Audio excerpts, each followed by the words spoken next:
नमस्कार, स्वागत करता हूं आप सभी शिक्षक गण का संस्कृत प्रभा यूट्यूब चैनल पर। उत्तर प्रदेश माध्यमिक शिक्षा सेवा चयन बोर्ड के तहत संस्कृत विषय का साक्षात्कार करवाया जाना है, जिसमें टीजीटी पीजीटी 2016 के साक्षात्कार होना है। आप सबके लिए बहुत महत्वपूर्ण प्रश्नों की श्रृंखला चलाई जा रही है, जिसमें आज भाग 9 प्रश्न हमारा जवाब आपका श्रृंखला आप सबके बीच में लेकर के उपस्थित हुए हैं। आप सबको बता दूं कि इंटरव्यू में कोई निश्चित प्रश्न नहीं होते हैं।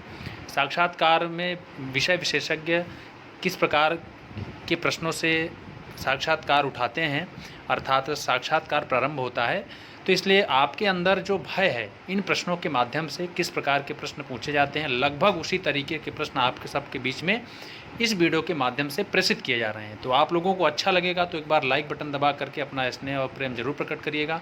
अपने मित्रों तक शेयर करके एक पुण्य का कार्य आप भी करें, क्योंकि कर भला तो हो भला। तो चलिए आज बात करते हैं प्रश्नों पर। किसी भाई ने कमेंट बॉक्स में कमेंट किया कि आप 5 प्रश्नों से 7 प्रश्नों से साक्षात्कार होता है। जी हाँ, बिल्कुल 5 प्रश्न तक ही हो सकता है। किसी से 5 प्रश्न पूछ लिया जाए, औसत किसी से 10 पूछ लिया जाए, किसी से 15, इससे ज़्यादा प्रश्न नहीं पूछा जाता। इतना समय नहीं देते हैं। आपसे 10 से 5 प्रश्न ही पूछे जाएंगे, और बहुत ज़्यादा 10 से 15 हो सकता है बस। लेकिन 7-8 प्रश्न 5 प्रश्नों में आपका साक्षात्कार संपन्न हो जाता है। तो चलिए, आप लोगों से उम्मीद करूंगा कि वीडियो अच्छा लग रहा होगा आप सभी को, और आप लोग लाइक कर रहे होंगे, शेयर भी कर रहे होंगे, और जो हमारे नए श्रोता हैं इस चैनल को ज़रूर सब्सक्राइब कर लेंगे। तो आज प्रारंभ करते हैं प्रश्नों की श्रृंखला। शुकनासोपदेश में देखिए, पूरा वीडियो प्रारंभ से लेकर के अंतिम तक जरूर देखिएगा, क्योंकि प्रश्नों पर प्रश्न बनाते हैं और बताते भी हैं कि आप किस प्रकार आप तैयारी करें। शुकनासोपदेश में शुकनास ने चंद्रापीठ को उपदेश दिया है। उन उपदेशों का हमारे जीवन में क्या उपादेयता है, तो आपको बताना है शुकनासोपदेश में किस प्रकार की जो शिक्षा दी गई है, उसमें क्या क्या हमारे लिए लाभकारी है, आज के जीवन में उसकी क्या प्रासंगिकता है, आपको बताना है। और शुकनासोपदेश में जो महत्वपूर्ण जो विशेष पात्र हैं, उन पात्रों का परिचय भी आप याद रखिएगा। कभी कभी पात्र परिचय भी पूछ लिया जाता है, ठीक है। चलिए, अगला प्रश्न है, कादम्बरी रसज्ञानाम आहारो अपि न रोचते। देखो मित्रों, आप सबको यह पता होगा, इस सूक्ति वाक्य का अर्थ भी पता होगा, लेकिन इस प्रसिद्ध उक्ति कादम्बरी के लिए क्यों कही गई है, आपको बताना है। कादम्बरी रसज्ञानाम आहारो अपि न रोचते, आपको बताना है यह प्रसिद्ध उक्ति जो है कादम्बरी के लिए क्यों कही गई है। चलिए, तो कादम्बरी के बारे में आप अच्छी तरीके से कादम्बरी का परिचय, जो भी उसमें नायक नायिका इत्यादि जो हैं, उनके बारे में आप अच्छी तरीके से जानते रहिएगा। और मुख्य रूप से बाणभट्ट के बारे में भी आप अच्छी तरीके से जानते रहिएगा। बाणभट्ट ने 20 श्लोक प्रारंभ में दिया है। उन 20 में से कम 4-5 श्लोक आपको ज़रूर याद होना चाहिए, टिप्पणी सहित। चलिए, बाणभट्ट की काव्य की क्या विशेषताएं हैं, बाणभट्ट की काव्य की क्या विशेषताएं हैं, आपको बताना है। अगला प्रश्न है, भवभूत किस रीत के कवि हैं, इन्होंने उत्तर रामचरितम में किस शैली का अनुसरण किया है, तो आपको बताना है भवभूत किस रीत के कवि हैं। भवभूत का परिचय पता हो, भवभूत का पूरा जीवन परिचय, पिता कौन है, माता कौन है, इनकी कितनी रचनाएं हैं, किस ग्रंथ में किसकी, मंगलाचरण में किसकी स्तुति हुई है, किस ग्रंथ में कौन सी शैली को इन्होंने अपनाया है। और उत्तर रामचरितम में एक सवाल और आपके लिए छोड़ रहे हैं, उत्तर रामचरितम के युद्ध और जो प्राकृतिक वर्णन है, जहाँ युद्ध का वर्णन हुआ हो, जहाँ पर प्राकृतिक वस्तुओं का वर्णन हुआ हो, वहाँ पर भवभूति ने उत्तर रामचरितम में किस शैली को अपनाया है, और शेष में कौन सी शैली है, आपको बताना है। चलिए, भवभूत के राम एवं वाल्मीकि के राम में क्या अंतर है, बताएं।